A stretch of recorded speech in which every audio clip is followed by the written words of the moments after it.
morning, friends. How are you this morning? I hope you're having a great day so far. Today is going to be another really hot day, 94 degrees Fahrenheit. What is that, 31 or 32 Celsius?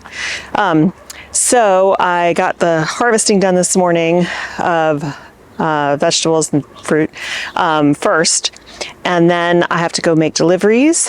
Then we're going to come back, and today we're going to render beeswax. So I'm really looking forward to that. Never done it before.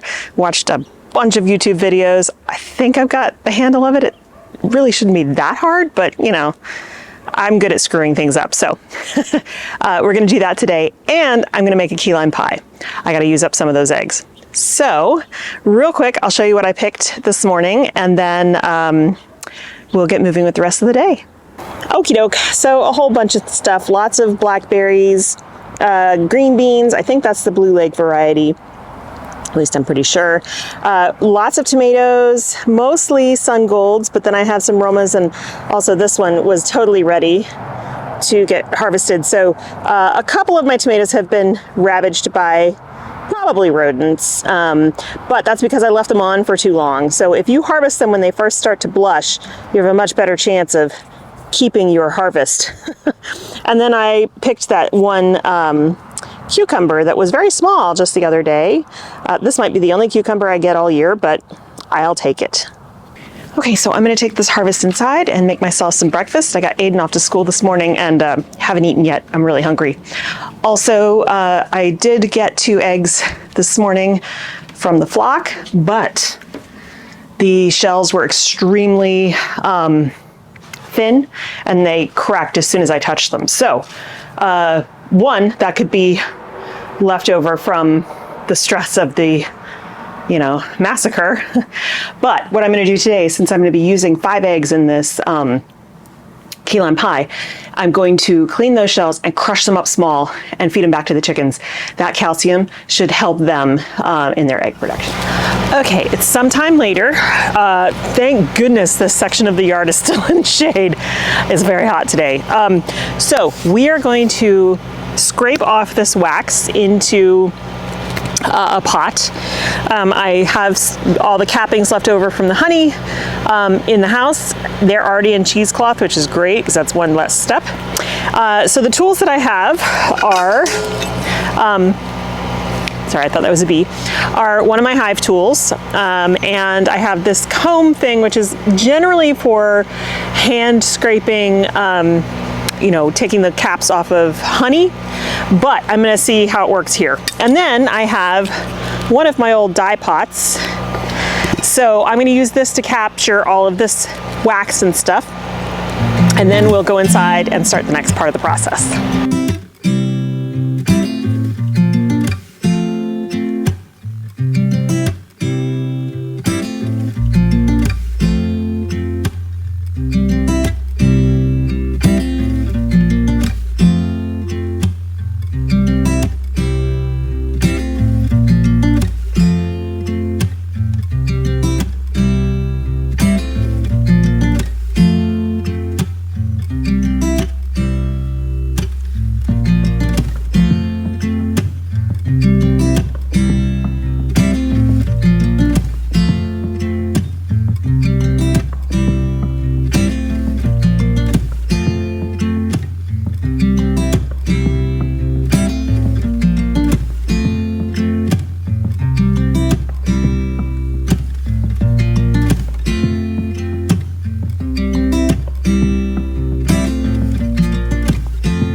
it occurred to me while we were outside that my neighbor's generator was running, and I was like, we have solar. We have a Tesla solar roof, and we have two power walls, and so we have a lot of battery backup, especially on a very sunny day like this. And so a lot of times I have no idea that the power's out.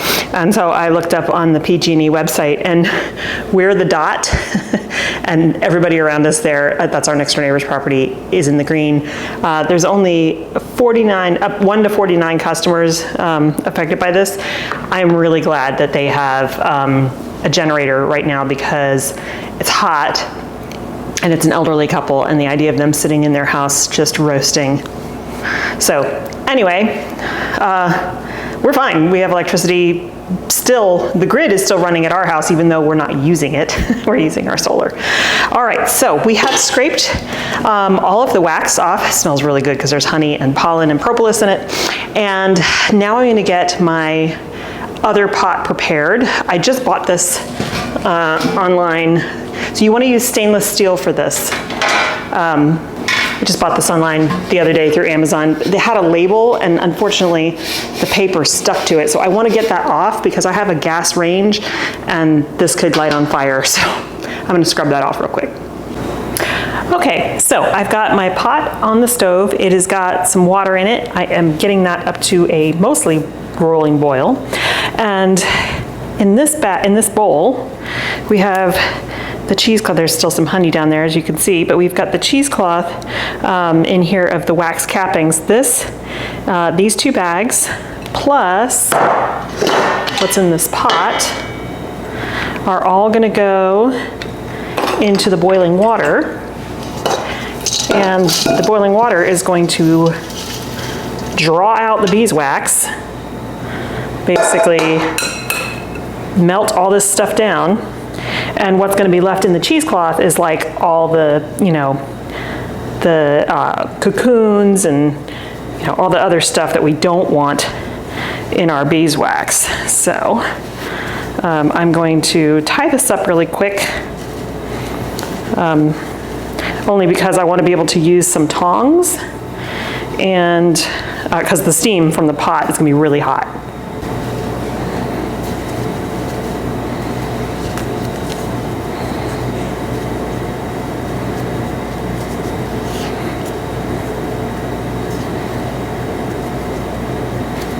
All right, these guys too.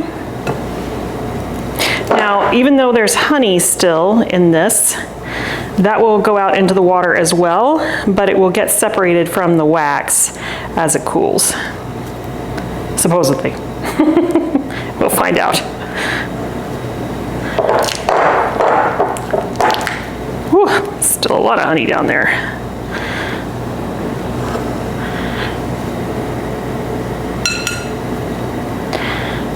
And it's hard to tie with very sticky hands. Okay, I'm gonna have to be careful how I hold the camera so that it doesn't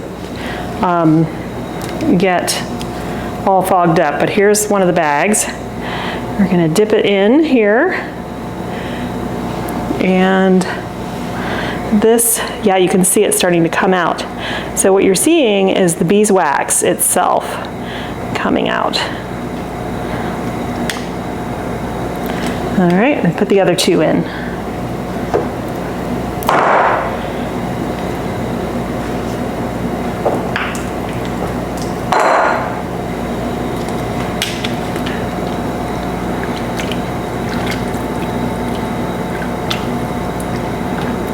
Okay, I'm just moving this around to kind of agitate the stuff and make sure it starts to come out of those bags. Now, you don't have to put this stuff in the muslin bags, but boy, I tell you what, it means a whole lot less filtering if you do. You can just dump it all into a pot with water and then filter it off the top. We're still going to be filtering, but probably only 1 time as opposed to 2 or 3. All right, so I'm going to let that kind of boil for a little bit. Then we're going to strain it again into another pot. Okay, that didn't take very long. It's actually already starting to set up along the sides here. One thing I should say, you don't want to use equipment that you have for anything other than beeswax. So, you know, same thing if you're dyeing stuff, right? You have separate stuff that is just for those processes. And mostly, not because beeswax can make you sick, but because it's really hard to get off of things. So don't use your favorite pot for this. Get some inexpensive stainless steel pots if you're gonna be doing this, and equipment that you just dedicate to this, and then you'll be good. All right, so what we're gonna do now is I'm gonna take these bags out, put them in a bowl, and then you can see right here, I've got my dye pot which is now a dedicated beeswax pot, with 2 layers of cheesecloth in it. I'm going to take the bags out of the pot, put them in a separate bowl, and then I'm gonna strain what's in here. And you can see how small the bags are now, see that?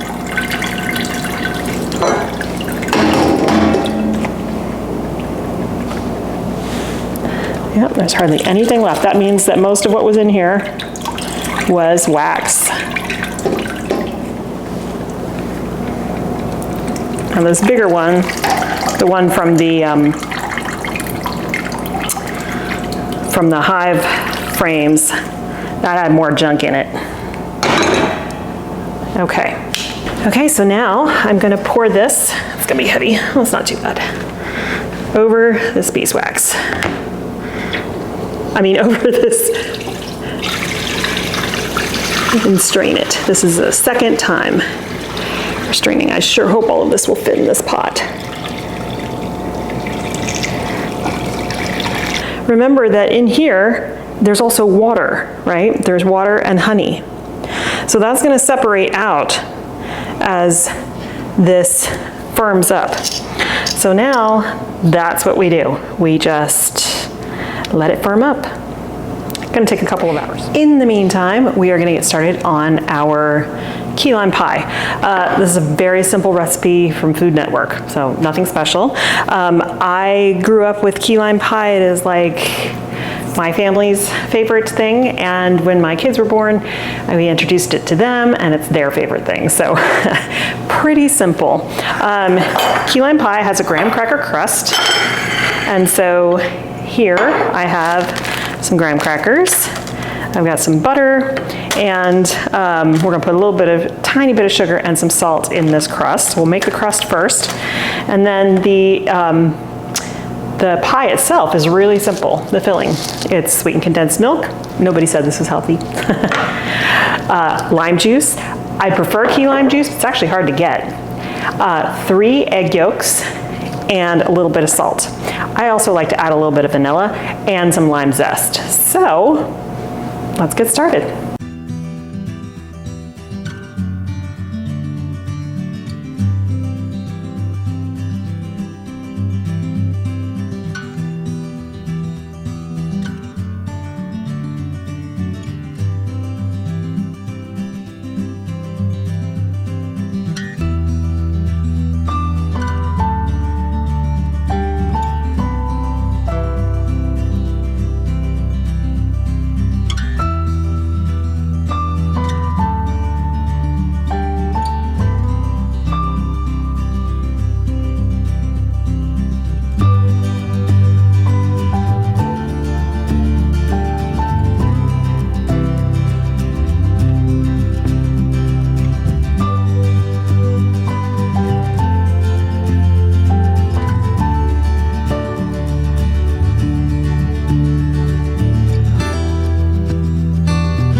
Okay, so this is still setting up. That's the wax kind of just starting to set up on the surface. That's probably gonna be till tomorrow morning, at least. So I'm gonna leave it and we'll come back tomorrow and check on it. So that's gonna be it for me. Tune in tomorrow and we'll see how the beeswax rendering turned out. I really hope it works. Thanks so much for hanging out with me today. Hope you have a wonderful time in your garden and your kitchen, and I'll see you in the next one. Bye.